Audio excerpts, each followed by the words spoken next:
All right, so summer crops and cover crops. So kind of what we're going to talk about today and kind of how we go it. We'll talk a little bit about timing our warm season plants, which is great right now. We'll talk a little bit about cover crops for the summer, what you can do if you're looking to cover some space that you might not be growing in. We'll talk about extending that cool season into our warm season. Next week, we're going to be getting up into like the 90s, I think. So it is going to be, we might need to be thinking a little bit about that, extending the cool season a little bit earlier. We'll talk about some best summer practices. We'll dive into specific warm season plants, and then we'll talk about dealing with pests at the end. So, right. So timing, you maybe have seen this if you've attended our other classes as well. The USDA is our hardiness zone map for the United States. It's what they use to determine kind of last and first frost dates. And those frost dates are really what determine our planting season. So in St. Louis, we're zone 6. St. Louis City, we're a little bit warmer. So we're zone 6B, St. Louis County, 6A. Really, we don't need to worry too much about those very specific things, but kind of the big date to pay attention to is that last frost date, which is April 15th. And then usually our first frost date, which I feel like is a little bit more kind of all over the place now, but October 20th. So what this really leads us to is our plantings for our cool season are usually March, and then we do a kind of July or August planting. So we will have a class in late summer talking about fall gardening, fall planting. And then our warm season, we're usually doing our plantings April to May, and then we'll actually talk a little bit about you can do some kind of secondary plantings later in the summer with certain plants. Here's our planting calendar. If you haven't seen it or used a planting calendar, I highly recommend it. This is specific for St. Louis. If you are somewhere outside of St. Louis, different zone, I definitely recommend looking at maybe an extension agency that's near you, a different kind of organization similar to Seed St. Louis in your area to see if they have one. I use this all the time. I have rough ideas of when I'm planting things, but I still have this sitting at my desk to kind of memorize, not so I don't have to memorize where I am planting. So just a little kind of things to pay attention to is that frost date right there through the middle of April.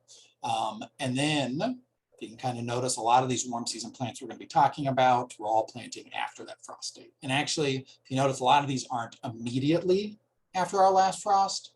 They're a little bit more into May. And that's really because while first, there's always a risk of having a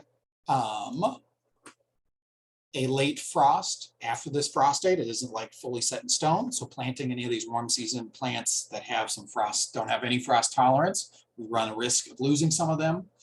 Also, usually temperature wise, and then also just the amount of sunlight we're getting in late April, these tomatoes, peppers, stuff like that we're planting are just not going to be able to do well. Even they're not going to be growing much through this. So it really doesn't make sense to kind of plant early and try to get ahead. They're just going to sit there. They're going to be at risk of the weather, stuff like that. And you're not going to get much a head start on your plantings. So just think Missouri, we have long summers. We got that, which is really nice and get really hot. But like I was saying, we usually wait a few weeks after April 15th to really, there's no risk of frost waiting. And then really when our soil is kind of warmed up enough for these plants to get going. Next week, I think I've seen we have some highs in the 90s, lows in the 70s. That soil is going to be nice and warm. It's pretty much already warm enough to plant, but next week it'll be great. And getting warm season plants, our tomatoes, peppers, stuff in the ground will be perfect. So, but first, before we dive into a lot of our plants, we'll talk a little bit about cover crops. And then we'll dive into kind of a lot of very specific summer plants and some kind of recommendations for them as well. So first, if you're kind of unfamiliar with cover crops, pretty much a cover crop is any plant that's grown for really the protection and enrichment of the soil. This is basically not for us to eat, but really kind of providing those nutrients and protection for that soil. So cover crops also are always killed on the surface or incorporated into the soil before they mature. I shouldn't say always, but vast majority of the time, that's kind of the purpose. Most people kind of are familiar with cover crops more of like an overwintering or kind of a cool season cover crop, but there are quite a few warm season ones, and we're going to talk about a couple that we recommend. But here's kind of those countless benefits of cover crops: suppressing weeds, adding organic matter, nitrogen, making nutrient loss reductions, making it much more increased water infiltration deeper into the soil. If you have some really heavy clay soil, using cover crops can really help kind of break that up, make it a little bit, mix up some nutrients. Yeah, cover crops are great, highly recommended. So for planting in the warm season, there are quite a few that you can use, but some people also might wonder why you would want to. A lot of people are growing, gardening kind of for those warm season plants. But if you do have kind of a break in your growing plan, or maybe you have a large space that you're growing and you're just kind of like, I don't really want to like plant tomatoes or peppers in all of these. And I just kind of want to plant something that's just going to sit there and I can just knock it down. That's one good reason. A lot of, if you're in like an elementary school or some type of garden where like you're not going to have a lot of help over that summer, warm season cover crops are great. Or if you're having some soil-borne pests and maybe you didn't do a cover crop in the spring or the fall, you can do one in the summer. So tomato blight is a pretty common soil-borne pest for those that grow a lot of tomatoes. So kind of doing maybe a break for a year and doing a cover crop could also, you could see a pretty significant reduction in tomato blight. So the two ones we really recommend a lot, and they're kind of the easiest to get. We also sell seed packets of these, is buckwheat and Japanese millet. If you've ever grown cool season crops, cool season cover crops, they usually take a long time. Usually they're kind of an overwintering thing. The nice thing with warm season ones is they're very short, very quick growing. So even you could actually plant a warm season cover crop and even do kind of a late planting of some summer vegetables that definitely are faster growing, and you'd be great. But usually about 30 to 60 days is what we think about from planting to tilling into the ground. And so pretty much with all cover crops, the general rules are you're going to weed the bed. Just make sure you're not having any competition for that cover crop. Add a little bit of compost. Definitely if you've had some heavy feeders in that soil before. So maybe you're planting some cover crop and you just had like a bunch of cabbages, or maybe if it's a cool season, if you're planting a cool season one, you'd probably like get tomatoes or peppers in there, or maybe some garlic or something. You can either till the soil or you can kind of just loosen it up with like a digging fork or something like that. But you want it enough to be loose enough to where some the seeds of your cover crop can kind of just get a little bit under the soil, about an inch or two. And then you can either plant it in rows, or you can kind of do what this picture kind of showing is kind of a broadcast, where you either just throw it out or you mix it with some sand. You just kind of cast it out into the soil. And then if you do that kind of casting method, usually you take like a rake or something and just kind of slightly rake it in, and then you water those seeds and they'll kind of fall deep enough to where they'll root into the ground. That's the method I like the best. Definitely if you're doing kind of raised beds. Because first we sell seed packets to where it's like enough seed for one raised bed. But then also it's a little bit simpler, I find, than planting in rows. And since with a cover crop, you're trying to get them kind of everywhere. If it's simpler and makes a little more sense, that's definitely what I lean into. Now, maybe you have a cover crop in the ground right now, and you're like, all right, well, how am I going to get these tomatoes into the ground? So if you've like listened to any of our other presentations where we talk about doing some cool season crops, cover crops, where they're like maybe a annual rye with like some vetch or something like that, you can, usually you want to think about killing it or knocking it down about 2 to 3 weeks before you're planting, just to make sure you kind of gotten it all and it's not turning into a weed. You also want to, pretty much with all cover crops, you want to make sure you're taking it down before it starts flowering, because you don't want that kind of beneficial soil and all that stuff. That cover crop is then dropping seed into your bed, and then now it's just going to be sprouting kind of more of it through the growing season, and you basically just kind of created a weed filled bed. But this method that we're kind of talking about right here in these pictures I really like, we use it a lot, definitely for when you're planting seedlings in the summer. The timing works really well here. So what this is a perennial, this is a rye grass, an overwintering rye with some vetch in it. And so what we do is we plant it in the winter or plant it in the fall to let it kind of grow a little bit before the winter. It sits there, doesn't do much, and then it starts growing again in the spring. It gets really great, looks really nice. And then right before it starts to seed, or 3 weeks before we would be planting. So usually it's like a week or two after the last frost date is kind of the plan. Whichever comes first. If it starts to flowering really early because we had a really warm spring, then we will flatten the crop. Usually we'll use a board. I think of the image next. This little video right here. We do this kind of method where we just take a board to it, and on that board with just a string on it, you can actually just do it. I've done it with just a board also, where you're just stepping on it and you're just kind of snapping the grass and letting it break down. The nice method with this method is it's simple, which is great. It also doesn't like kill the grass completely. So it just kind of knocks it down, makes it look like that. And so if you were to cut it off, which is something you can do, you're going to basically be promoting its grass. You're going to be promoting some more growth out of it. But this broken method, it doesn't fully separate the top of the stalk from the rest of the grass. So it can't really have a spot to regrow. And then we cover it with a tarp. And so this is where that 3 weeks or so, that's usually what I like to do.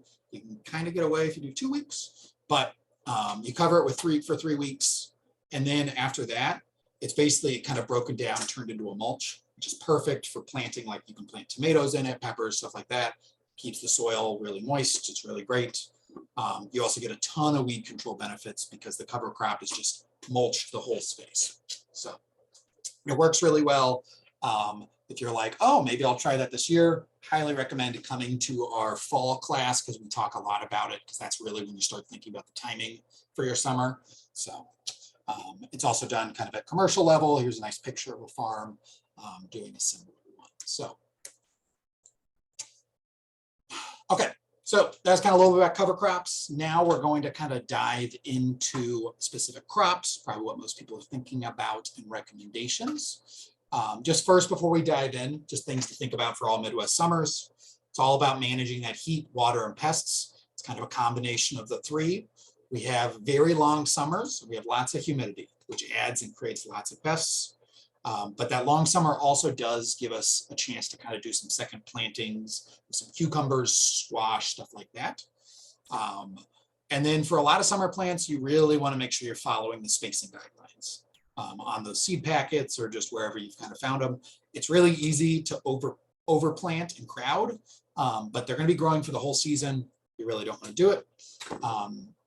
But then kind of in the opposite end, we're just kind of thinking about with your planning, want to try to avoid bare soil, thinking about kind of that gardening in layers, whether we're using a mulch or maybe we're doing some type of planting where we're combining herbs, stuff like that, just to really avoid the bare soil, because definitely with like tomatoes and peppers, get those heavy rains in the summer, knocks that soil up onto those leaves, which can cause problems and disease problems with those plants. So a little bit of mulch helps that. It also, anytime you're mulching or covering the soil with plants, you're helping keep that soil retain its moisture better, just kind of all of those benefits as well. So first we'll talk a little bit about cool season stuff. This is all the stuff that we're growing in spring and the fall. If you're gardening right now, this is probably what's in the ground, or chard or cabbage, stuff like that. So extending the cool season. So if you've planted a little bit late, or maybe you have some long growing stuff, maybe some cabbage that's taken 120 days or so, we really think about extending that cool season as we're trying to keep those temperatures down and keep it well watered. So if you do have cool season plants in and you're going to be growing them probably maybe into June, or maybe you're even going to push all the way to July, you really want to think, you want to be putting some mulch down, whether you do a leaf mulch or a straw mulch. You can do a wood mulch. If that's all you got, that's fine. With wood mulch, you really don't want to be incorporating it into the soil. It'll break down and basically pull a lot of nutrients out as it breaks down, while like leaf mulch, as it breaks down, just kind of adds nutrients to the soil. Straw mulch just really slowly breaks down. It's not going to be something you worry about in the season. And it's also much easier to take off at the end of the season. Do some type of thing to do some shading as well. So this is some shade cloth right here, which is really great. But some other things you can do some plantings where you have plants on the southern side of your cool season plants. So you do your tomatoes or something to where you're getting some shading from those. But really, this can only work for so long. You can't like keep some lettuce in the ground all the way through the summer and just beat out the heat with really nice, really good job of shade cloth and mulching. Day length is also what you're fighting too. So eventually these plants will start to stress. And if they're a plant like lettuce, they'll bolt and go to seed. Once they start getting that stress or bolting, they become so bitter that it's really just not tasty to eat. So, but yeah, so those are ways to extend the cool season. So kind of some of our warm season ones. So our opposite of our cool season, we're going to be growing these through the summer, through the fall. Remember, like I was saying earlier, those young summer plants aren't going to do super well in cool weather. So that's why we wait a little bit after April 15th because they have no frost tolerance. It does also mean as we get to the end of the season to pay attention to those temperatures. We see a frost coming up. That's where you start picking everything you can because it's probably not going to make it through. So, just a little bit before we dive into specific plants, I do like to talk a little bit about direct seeding versus transplanting. So I've been talking a lot about transplanting with kind of the cover crop, stuff like that, and kind of what plants we recommend to seed versus transplant. So first, direct seeding, it's always pretty much going to be cheaper. You're basically buying a seed packet for the price of maybe 1 to 3 seedlings. That seed packet will have a range of 10 to 100 seeds in it. So usually we lean into kind of direct seeding, but there are some benefits of doing some transplanting. So plants that take a long time to grow or are pretty sensitive when they're small are usually good ones to think about. Starting as seedlings inside or buying them, or it's just kind of challenging to do. So like eggplant and peppers, these are 2 plants that germinating them, so turning that seed and having it come out of the ground is challenging. So a lot of people start these inside because they need kind of a warmer soil. They like consistent moisture. So that's usually one that people do. They also take a long time to grow. So if you look at that planting calendar, you can see how early you're starting those guys inside versus your tomatoes. Tomatoes often also, people start in seedlings really to get a head start. So you can get some tomatoes earlier in the season. They're also a little sensitive when they're little, but not as much as eggplants or peppers. So if you're kind of prioritizing of which ones to buy seedlings versus plant as seeds, eggplant and peppers makes more sense. Basil germinates pretty well. People usually just, if you're starting kind of these other plants as seedlings, basil is usually a good one to kind of do transplants as well. And sweet potatoes, you pretty much always are growing from slips. You can do your own slips. I don't really have time to kind of dive into it, but if you kind of Google how to make your own sweet potato slips, you can kind of see it. And so then kind of on the opposite side of that. So what makes sense to direct seed are plants that kind of grow fast or just need some really warm weather to grow. So you don't really need to worry about like getting them started getting them in the ground right after the 15th of April. So like okra, really just recommend doing direct seeding. Once it takes a little bit to get going, but once it does, you're gonna have so much okra, you don't even know what to do with it. It's not like you really need to get it in early. Same with squash and cucumbers, both winter squash and summer squashes. Seeds make the most sense. You can also get a ton of cool varieties of these. And so if you're buying seedlings, you're kind of limited on what they have at the garden center or where you're buying, versus if you buy seeds, you have tons and tons of options. Same thing with cucumbers. They're even faster growing than our squashes. So buying seedlings of it, you're not really getting a lot of the benefits of growing from a seedling. And then sunflowers, yeah, I threw those in there, but most flowers, if you're growing for warm season, really don't need it. Same with beans. Peas are on here, but really you're not growing many. I guess pigeon peas you're growing in the summer, but most standard peas, it's a cool season plant. And so when you're buying, looking for those seeds or seedlings, we'll talk a little bit about pest management at the end. But hybrids definitely have ones that have a lot of disease problems, or cucumbers or squash. But also when you're buying transplants, you're buying those seedlings looking for healthy plants. You don't want them to be too big, you don't want them to be too small for the pots they're in. You want something like this, where that root system right there, got a little bit of turning around, but nothing too big. If they're really bound up and they're really tight, that plant's pretty stressed. So when you put it in the ground, you have some stress going into the ground. It might not do super well. It might just kind of sit there. So when you have your options, kind of take a look. If you're at the garden center or whatever, and you're looking, you can always tip it out, kind of pull the plant out, look at that root system, see how it does, how it looks, what you're buying. So, if you do start your own seedlings, it's a good idea just to kind of harden them off. It's not as important for summer ones, our warm season ones, as our cool season ones, where it's like absolutely necessary, but it is still a really good idea before you're planting to get your warm season tomatoes, your peppers, stuff like that, out into the outside, letting it see it from sunlight, wind, stuff like that for at least a week before transplanting. Just a good idea. If we've got some nice good days, which looks like next week we do, and you're not going to maybe plant this weekend, definitely recommend taking them out, make sure they're watered well. But really this hardening off will really help prevent that transplant stress, where if you didn't and you just took them straight from maybe your grow lights and planted them in the ground, because under those grow lights, they're used to that light being right above them, where it is, lots of it for a lot of time, not really any wind, even if you have a fan, not really kind of that wind where it's coming from all over. They're just not used to all that. So really taking them outside helps develop that root system, make it stronger, helps it adapt to kind of where sunlight is at different angles. Means also when you're planting it, you'll get started way faster. So, and so just for transplanting in general, people do often ask kind of some tips in what you're doing. Pretty much peppers, tomatoes, and eggplants, you probably want to put a little fertilizer into wherever you're planting. You can use a tomato fertilizer. You can kind of use just a standard garden fertilizer for a vegetable garden. I find really very little difference, but usually you kind of dig a hole deeper than the plant. You add a little bit of soil back in. You take those plants out of their pots, and then you put the plant in. You make sure it's kind of nice and level to the ground, and then you kind of do what this nice picture shows, where somebody's kind of pushing around the sides. And so you don't want the plant to be too high because the roots are going to be exposed. You don't want to be too low where water starts pooling around the plant. So you want to kind of right there at soil level.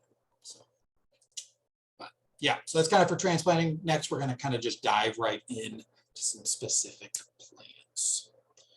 So pole and bush beans. You can kind of start these plantings. And so through these, I'm gonna have some recommendations of ones that we grow that we really like. And so pole bush beans, you can pretty much start right after last frost. These are one of those where it's not as like, you don't have to wait as long. They're really quick growing. Pretty much always be planting these from seed. I don't know if I've seen seedlings really for sale of them, but pole beans, as their name implies, need something to climb. Bush beans can really support themselves. You don't really need to worry too much. I have found rabbits love beans. So if you're planting them and you really want to eat them, plant a lot, or just kind of do something to keep rabbits out. I really lean into bush beans. I find pole beans are a little tough, even when I'm getting them when they're young. So I really like growing bush beans, and I love the Cascadia. That's kind of like one of my favorites. So for cucumbers, really start planting these kind of early May. You can do seeds or seedlings. I recommend seeds. They're really, you got to grow them kind of on trellises, growing them up something. And we'll talk a little bit about pest management, but usually mildew is kind of one of the biggest problems people have with growing cucumbers right here. Basically, it'll start getting kind of a fungus growing on it, on the leaves. This is spread both through the air when it's really humid, but then also through different pest insects. So it's really tough to kind of prevent it. You can do some early sprays of some fungicides. So you can do like a neem oil or something like that. But in general, I tell most gardeners just to expect that your cucumbers aren't going to make it through the whole growing season. And what you can do is first look for varieties that have some mildew resistance. So ones that we grow, Market More 76, kind of standard classic cucumber. Little leaf also has some mildew resistance. I think that's what's in this picture. This is a little guy, more for pickling. You can also grow Armenian cucumbers, which we sell at our seeds, on our seeds. And those are a little different than kind of a standard looking cucumber, but they have a lot more mildew resistance than the other two. But the thing is, even with these mildew resistant plants, they're still probably going to get it. It just means they can kind of keep producing while having some mildew on them. And so if you really love cucumbers and you're like, oh, this is one of my favorite things to do, I recommend doing a second planting of cucumbers. So do it kind of right around now. And then right around 4th of July, maybe a little bit earlier if your one's kind of pooped out early. Do a second planting. Try to get it as far away as possible from your current cucumber planting. And so kind of timing it that way, you can have like a nice amount of cucumbers for the whole year. So garlic, not a warm season crop, but people often ask in this class because our garlic is coming out in the summer. So if you have some in and you're kind of like trying to remember what you're doing with your garlic, usually we're harvesting it in June. If you do have hardneck garlic where you're getting some garlic scapes off of it, you can cut those off probably late May or so. And then usually it's about a month or two before the garlic is ready. That's when the lower leaves, and that garlic is ready when kind of those lower leaves are browning, but those upper leaves are still green. So this picture right here, perfect. Is a great example of what it should look like when it comes out of the ground. Still have some green tops, but brown on the bottom.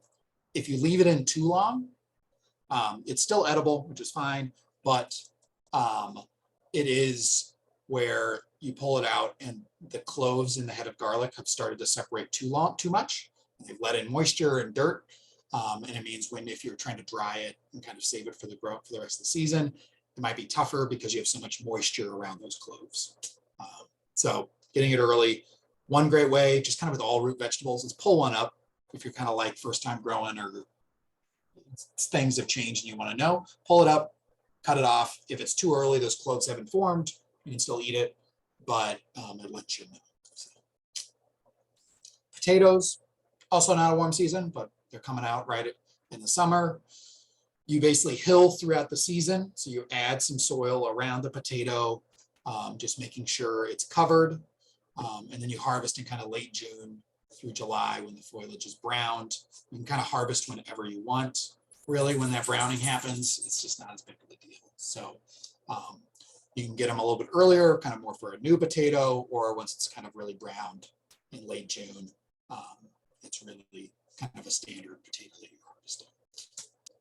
So, if you're looking for kind of a summer green, and you are interested, Malabar spinach is one of these plants that you can kind of grow through the summer.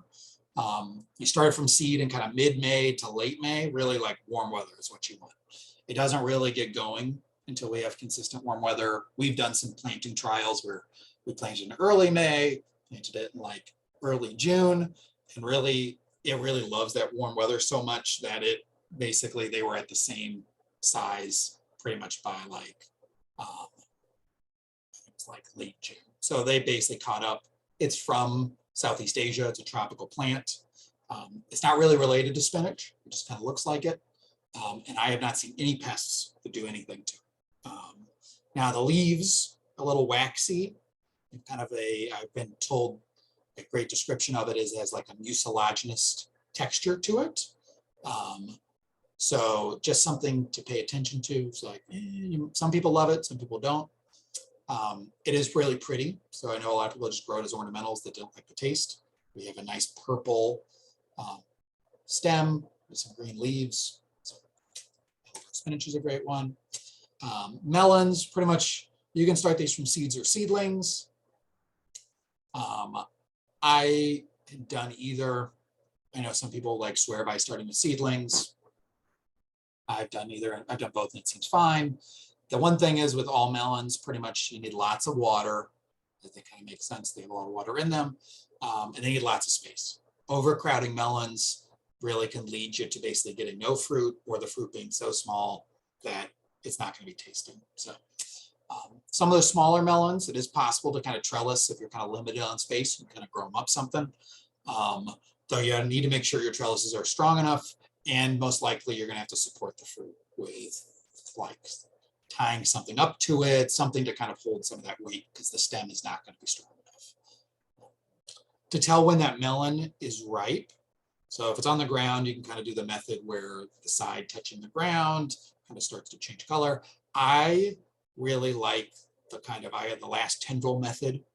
I find the most consistent, though I still find every 5 or 6 I pull out, it's not ripe and I was wrong.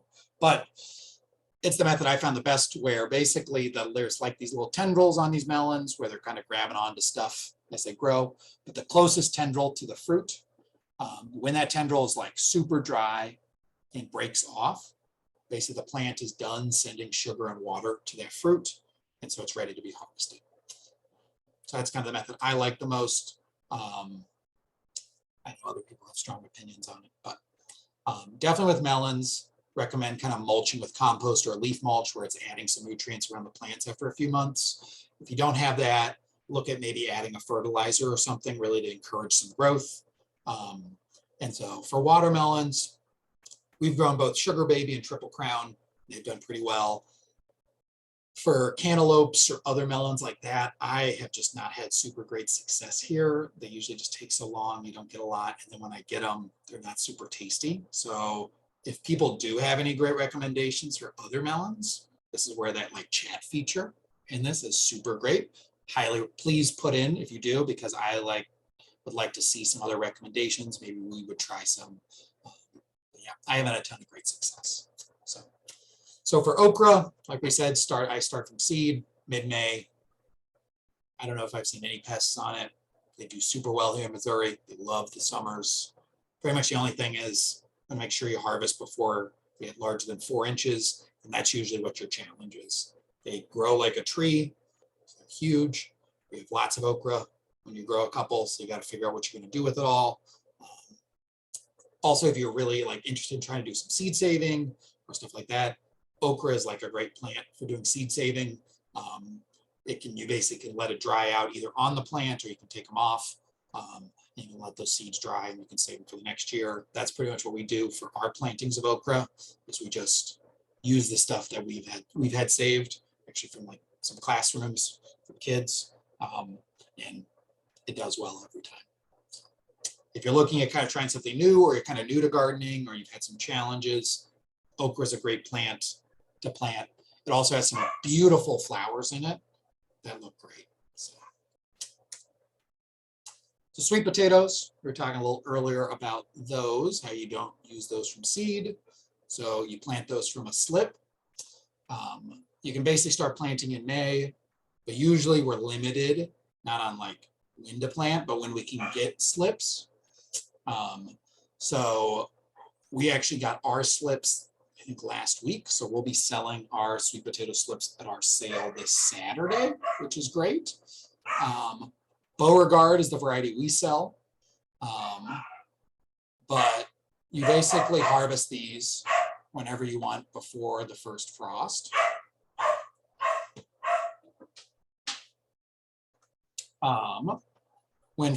So with these, you basically just plant them kind of up to about like 4 to 6 inches down into the ground. And then once you plant those, just really pay attention to them for the first couple of weeks. That's kind of when they're the most sensitive. So rabbits really like them. So just kind of making sure they're kept safe there. But once they really get established, they do really well. If you're looking to kind of cover a bed, they're great for it. And so if you're like, we do a sweet potato challenge for our school gardens, definitely for something having planted over the summer is great, because then the kids can come back and do some harvesting. And then when you are going to harvest them in the fall, you can basically harvest them whenever you want before the first frost. And so if we've had like a really great summer and you got them planted in early, you might want to harvest a bit before the first frost, because it's really just how big you want them. So when you harvest. And so whenever you've decided, maybe you've dug up a couple and you're like, this is the size I want, then you stop watering for about a week or so before. just to make sure they're not super wet when you are harvesting. So if you see like a rain coming, you're like, all right, we're going to wait a little bit. And then you cure them for kind of longer storage if you want. Usually about a week or so. And curing is basically leaving them somewhere out after you've harvested them, kind of knocking some of that dirt off to let them kind of that skin dry out. There's like some ideal temperatures that are recommended with some, but really the goal is really get some good airflow, whether you have a fan on them. We use a hoop house and then we just kind of let them breathe that way. Usually takes about a week or so. The skins start to harden and then they're usually cured for there where you can have them, I think, stored for about a month or two is usually what we have them. So if you want to start your own, which is always great for a classroom, this picture right here is great. One of our school gardens starting their own slips. You can kind of do it this way. I recommend just kind of looking it up online for kind of the step-by-step, but it's kind of like this where you put the sweet potato in some water and then it kind of sends out some roots and then it sends those slips up, which is what you clip off and that is what you plant. So we really like Beauregard. That's the variety we often sell. It's really hardy, does great, but there's tons of other varieties out there. So and I think Beauregard is what we're going to be selling on Saturday. So, all right, so winter squash, pumpkins. Pumpkin is a winter squash, but there's others like our butternut, stuff like that. You can pretty much plant these from seed in May. They'll grow all summer. And so they're called winter squashes because they're ripening in the fall and they're meant for storage for the winter. You want lots of space for them. They're going to be vining all over. So these are different than our zucchinis, which are summer squash. So to test if they're ripe, so usually I like the fingernail test the best. So what I recommend for those that are new, like first time growing it, is first stick your fingernail in to definitely to the fruit, so the pumpkin or the squash that you know is definitely not ripe. So you can kind of get an idea of what it's like when it's not ripe. And then as it changes color to whatever its final color is, kind of use your fingernail. And once you can't puncture that skin, I mean, like if you really stabbed and you had some sharp nails, you could pretty much puncture it even if it was ripe, but you can kind of tell that physical difference. And so once you've done that, and you can get there, that means it's ripe and it's ready to come out. If you're growing kind of smaller squashes, so like this little guy here, this is probably like a pumpkin pie variety. You can grow them on some heavier duty trellises and you don't actually need to worry about supporting them with something else because the vine will be sturdy enough. If you do have pest problems, which I know pretty much everybody I talk to that grows winter squashes around Missouri have pest problems, I really recommend we grow a variety called Seminole pumpkins. That's what this guy is right here. It has a lot of great resistance to vine borers, to squash bugs, to mildews. We've grown it side by side with like some butternut squashes that have resistances. And the butternut squashes have died and literally like in the same bed next to each other. And the Seminole pumpkin takes off and does great. So we sell those seeds also. So if you're like, oh man, you're selling this well, you can come buy some seed packets from us. Go online to our website, or you can come on Saturday to our seedling sale, which I have a little plug at the end. You can buy the seeds there. But if you're like, I want to grow some butternut squash, I really like the honey nut, the smaller one. It's a really tasty one and also has some good disease resistance, and the Waltham.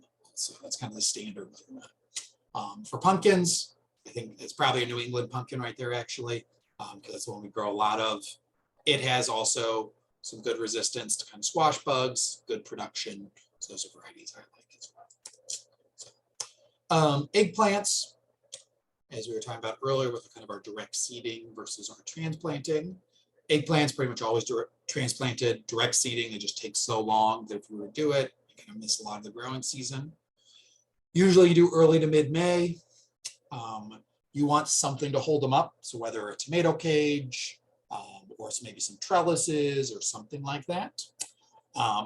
One thing I've noticed a lot is people have a lot of browning leaves from their eggplants, or they just look really stressed out.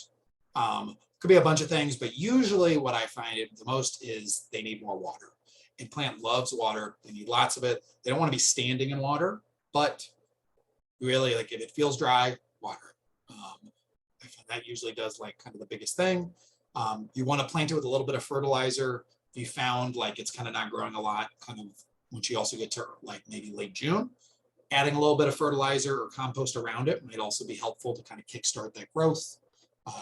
Just in general though, whenever you're kind of using fertilizers, is just to think, so fertilizers first are just going to promote growth, but if your plant already has plenty of nutrients, you are going to be promoting a lot of green growth. So if you're like, oh, these plants are looking great, they're not fruiting a lot, I'm going to add some fertilizer. Well, you're actually kind of adding to the problem because they're having that kind of green growth in those leaves because there's a lot of nutrients. So, but yeah, we'll talk a little bit about pest problems with eggplants in a little bit. I want to make sure we got some time for questions. So peppers, transplanting in May, need lots and lots of sun. Usually tomato cages or poles or something. So this method right here, I'm probably doing a Florida weave in this picture with some poles on each side. You want to use a fertilizer when planting and then add some compost or mulch occasionally through the year. For bell peppers, just like this right here, they'll be changing color on the plant. Most peppers will change color, but bell peppers always will. So you can kind of pick whatever you want of that color. The longer they stay on the plant, the sweeter they're going to get. Highly recommend, I grow a lot of peppers, is mulching around the plants with compost or leaf mulch does really well, promotes growth. And then labeling what your pepper plants are. I have grown so many peppers so often where I forgot to label which ones were which, and then you pick them and you have no idea which one's which because they all kind of look the same and they don't always look like the picture when you're growing them. So lots of labels, whether you make a map, put the labels in the ground outside, just organize based on what you're growing. Sometimes when you're growing peppers, or really often when you're growing peppers, you'll see some leaf curl, which is a sign of stress on peppers, but a lot of plants. In peppers, usually the first thing to think about is it might be a calcium deficiency. So adding some bone meal, eggshells. If you want to really get big, you can add some lime to it. Pretty much with all plants that we're using pollination for what we're going to eat, so fruiting plants, over 97 degrees Fahrenheit around there, pretty much pollination doesn't happen. Most of the flowers will kind of start dropping on plants. So just a good thing to think about with if you're like, oh man, these look healthy, but they're not doing anything. It could be too hot for them. That's okay. I find most of my peppers, they'll produce a little bit early in the season. And then once we start getting into kind of that fall, they do really great. And I think I attribute it to lots of things, but I think a lot of it is a lot of these plants, these peppers are from hot climates that are usually dry. They don't have as much humidity as us here. So they're used to kind of cold nights. So once we kind of get that like early fall where we still have pretty warm days where it's in the 90s, but we start dropping down into like those like high 50s, 60-degree days, that's when like the pepper plants just like love it and they do really well. So one way to kind of help simulate some of that earlier into late summer is using mulch to keep that soil cool, whether you're using leaf, straw, wood, whatever, just try to keep that soil cool. Some good methods is kind of that tomato weave method right here, where you have two poles called a tomato weave, but you can use it in peppers or eggplants. I like doing it because it means you can plant a lot. You don't have to worry about a cage. Just kind of doing some strings around it. All right, and so then tomatoes. I think we save it for last because we have a bit to talk about. But usually transplanted, but definitely if we're leaning in, if like, yeah, I don't have space and I got peppers and eggplants started, you can do tomatoes from seed and you'd be okay. There's two different types, really three, but we're going to pretty much just talk about there's two different types, determinate and indeterminate. So determinate varieties, they're all going to ripen fruit at the same time. Usually you'll kind of see these labeled as bush, go to about 3 to 4 feet, can stop. And then indeterminate, these kind of just keep on growing. They'll grow through the rest of the year until we hit a frost and they stop. In general, we don't prune determinate tomatoes. You can do a little bit of pruning on them if you need to shape them for some reason. Maybe you're growing them in a pot and you need to shape them. But for indeterminate varieties, these are the ones we prune. So when people talk about pruning their tomatoes, they're pruning these guys. Varieties we like, Black Krim, super great variety. I bet that is kind of what we're looking at right here. Cherokee Purple, also another great one, has really good disease resistance, really flavorful. Most Roma varieties do really great. So if you're kind of like had some challenges with tomatoes, maybe look at doing some Romas. I really like the Missouri Pink Love apple. It has a history in Missouri, which is nice. And it's big and super pink, which I think is kind of cool looking for tomato. For cherry tomatoes, Sun Gold is like one of the ones that's grown the most. Super Sweet 100s. There's a bunch of varieties. There are thousands of varieties of tomatoes. So like this is just a short list of ones that I like. I could list tons more. So when you're transplanting tomatoes, they're a little different than what we talked about earlier with some transplanting. Always planting deeper than the original container that the seedling came in. Usually you shoot for about half of the seedling. And so that's because if you look at this picture right here, see all these kind of like whiskers on the side of this tomato plant. And so what those whiskers are spots where new roots can come out of that. So tomatoes are going to be in the ground for a long time. So we want a big healthy root system. So we plant it about halfway down.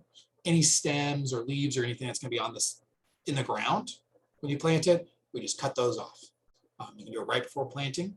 And then we always are adding a tomato fertilizer or compost in the hole when we're planting.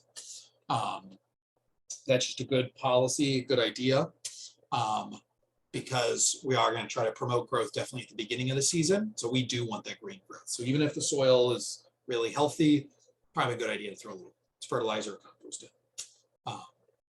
And then with all our seedlings, but we water that hole afterwards. So for supporting tomatoes, lots of recommendations.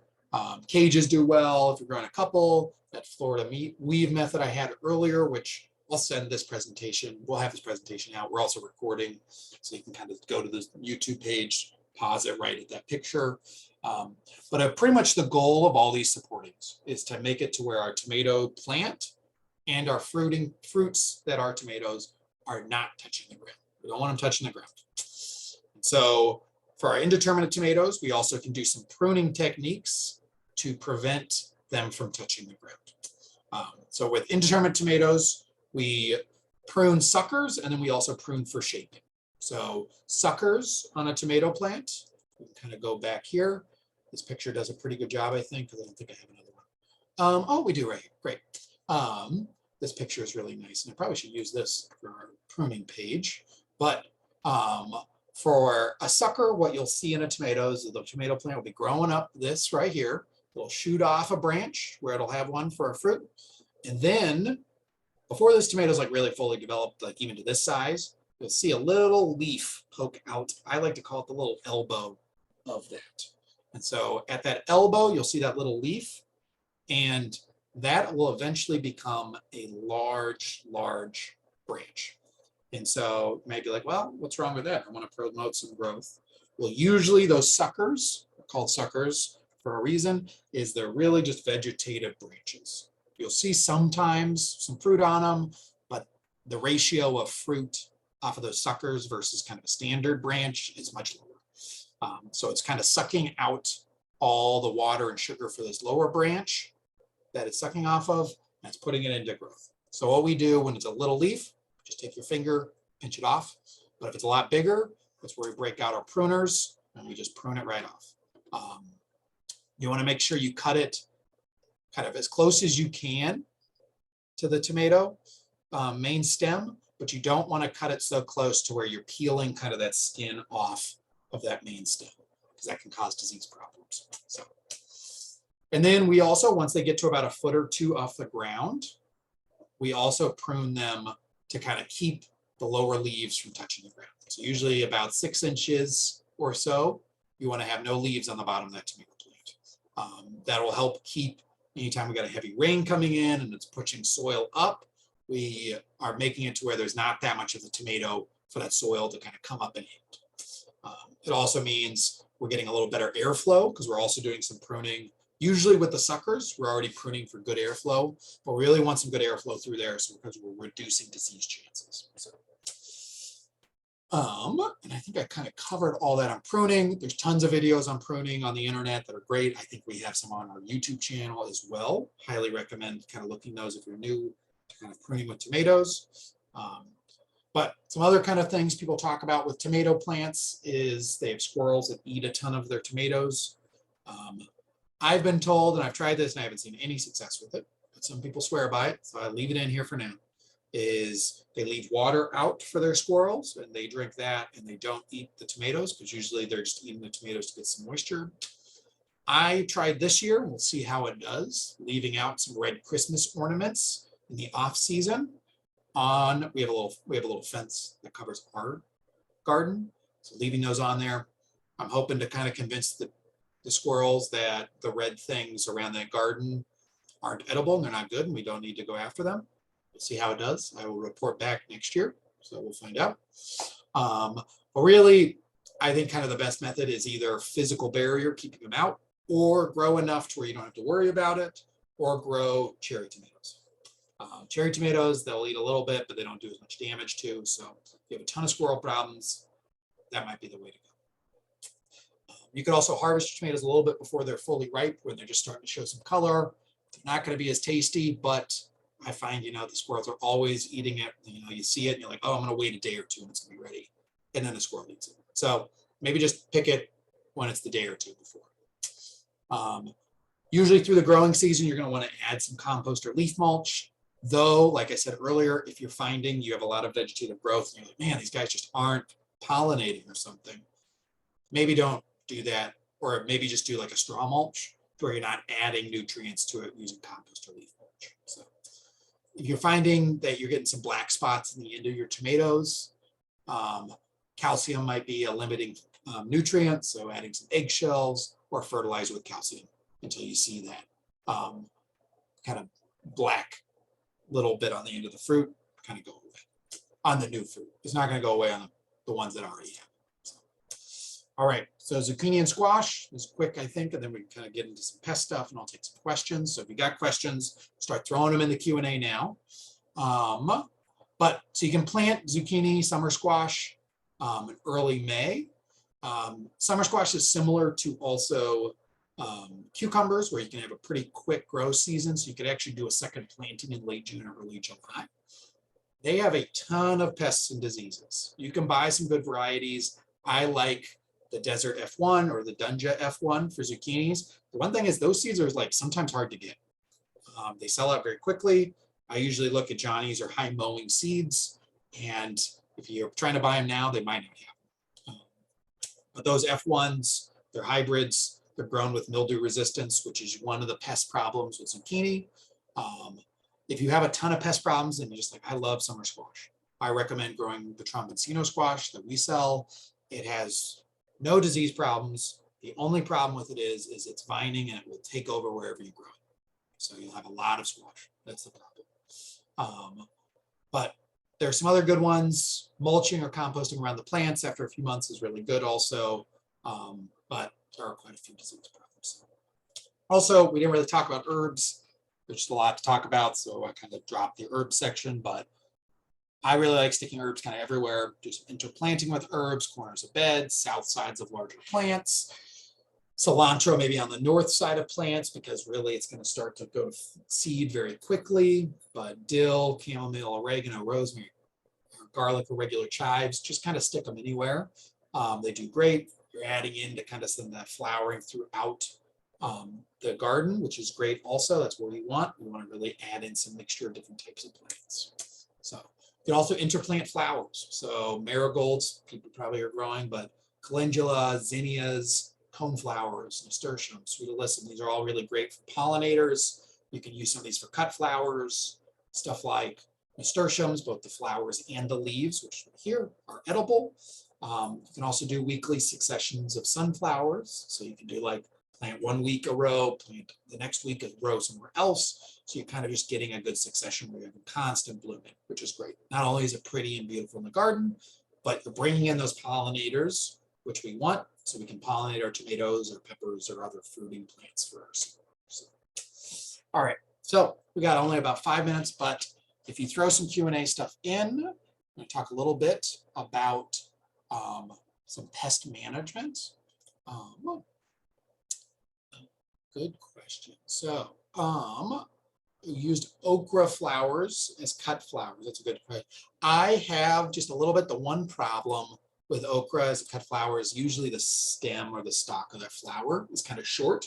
So you kind of have to get creative with how you stick it in. But yeah, it's a beautiful, usually yellow flower with kind of a black interior, which is really great.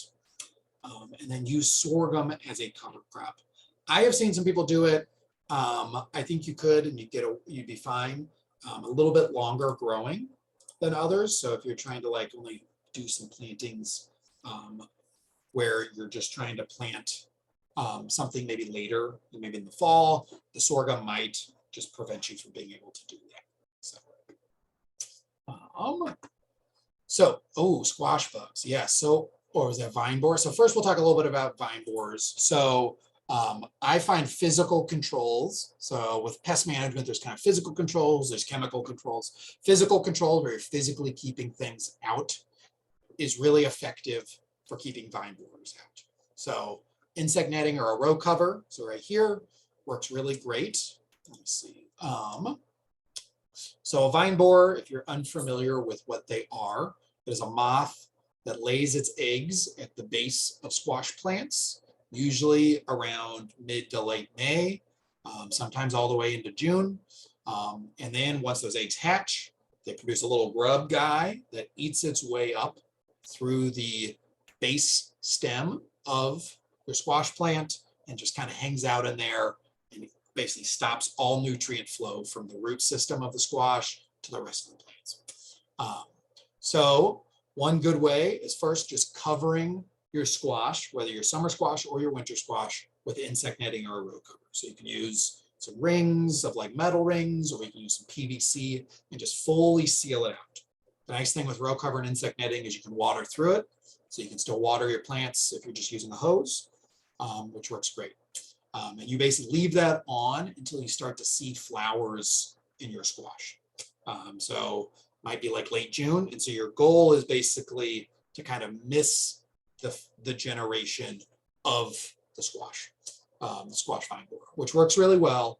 The one thing is, as we're having longer summers that are warmer, and if our summers come a little early, just south of us, those vine borers actually have a 2 generations. So like Arkansas, in the southeast, you see it, they have 2-generation life cycle. And so what that means, if you might have to leave the cover on if you really like are committed for the whole time. And so if you do that, you will have to somehow pollinate your squash. So you can hand pollinate, definitely for like summer squash or winter squash. Since the fruit is so large, it kind of makes sense that you could do it and you still like it, the effort is worth it. So you just need to make sure you identify your male flowers and your female flowers. So usually the female flower will have some fruit on it, and the female flower will have its fruit on it. And so you want to take some type of Q-tip or a brush or something like that, and you'll basically take some of the pollen from that male flower and put it into the female flower. And so that's one way to do it with hand pollination. You can try to remove the vine borers if you already have them in the plant. A good way to look first, find out if you have it, a vine borer, is if you see any orange or brown goo at the base of these plants. Looks kind of like that right there in the picture. That is the waste from the grub. So that's how you can know. Once it's already in there, it's pretty hard to kind of get it out without killing the plant. You can do this method where this person's cut it open, though with this, it's basically going to die. I've had some semi-good success stabbing thumbtacks or basically anything kind of sharp and small into the sides, just basically like hoping I kill it and just let it die in there.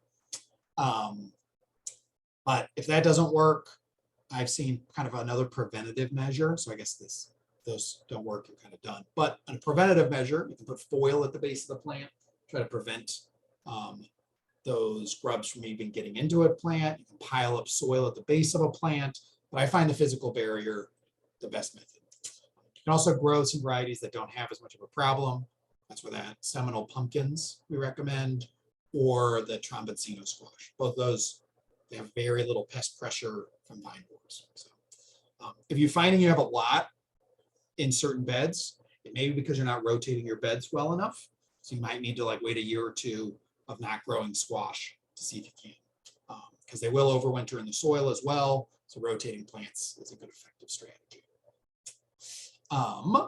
If you have problems with squash bugs, I think that was also I mentioned, pretty much once they're big and they're about this size, there's not much you can spray or do to kill them. So usually going in early, looking for some seeds or some eggs on the back sides of the leaves. So like these guys, anytime it's an egg laid on a leaf that you're going to eat from that plant, most likely expect it to be a pest.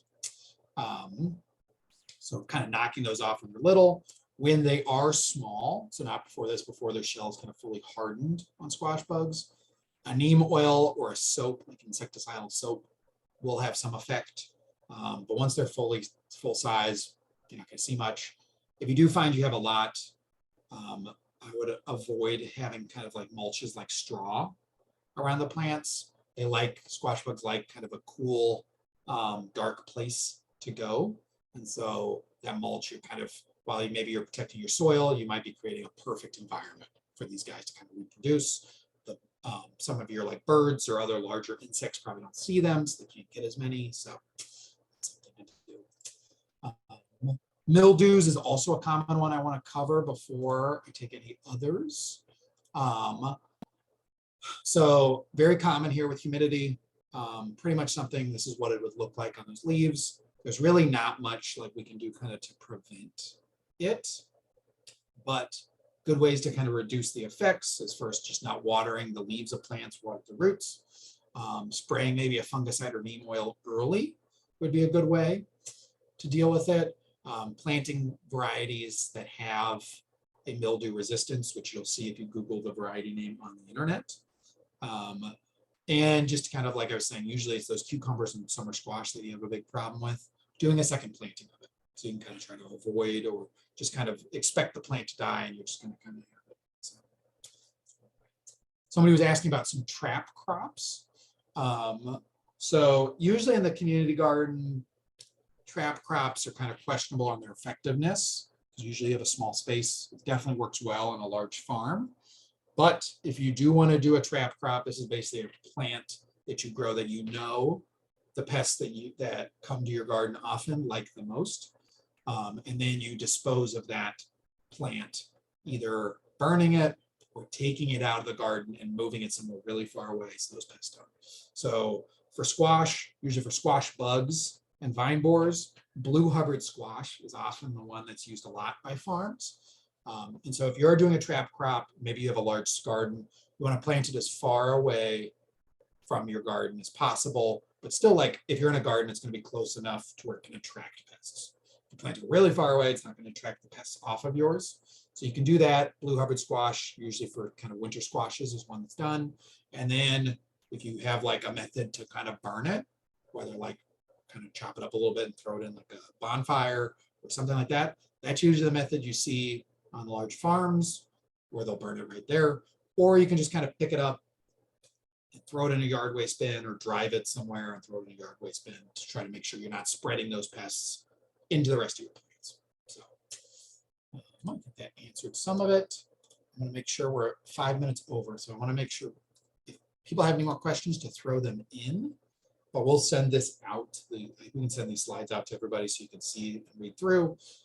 It's a lot to cover. So, but just kind of a little summary. It's all about correctly managing the heat, water, and pests. If you're trying to look, if you're having trouble with squashes, with mildew, DM or PM is usually those kind of like abbreviations for the varieties. Rotating your crops, which we did not talk much about, but if you attend our other classes, we talk a lot about rotations. Good seeds and plants, follow spacing guidelines, planting those herbs and flowers kind of within the garden bed. Yeah. So if you, oh man, it like cut a little high. But if you're like, oh, this is great, I'm super excited to plant some stuff, I need to figure out where I'm going to get some plants. It's perfect timing because we have our summer seedling sale this Saturday, May 7th, 9 to noon. at our carriage house, which you've never been. It's 3815 Bell Avenue. So it's just west of Grand Center, kind of off of Vandevenner and Bell. We'll have tomatoes, we'll have peppers, a bunch of different eggplants. We got kind of everything you think of you would need for summer, as well as a bunch of seeds that I have been talking about for sale as well. So highly recommend coming by. If you have other questions and you're like, oh, I forgot to put that in there, you can ask us in person, which would be great. So I think that is it. I don't see any more questions. I'm going to stop the recording.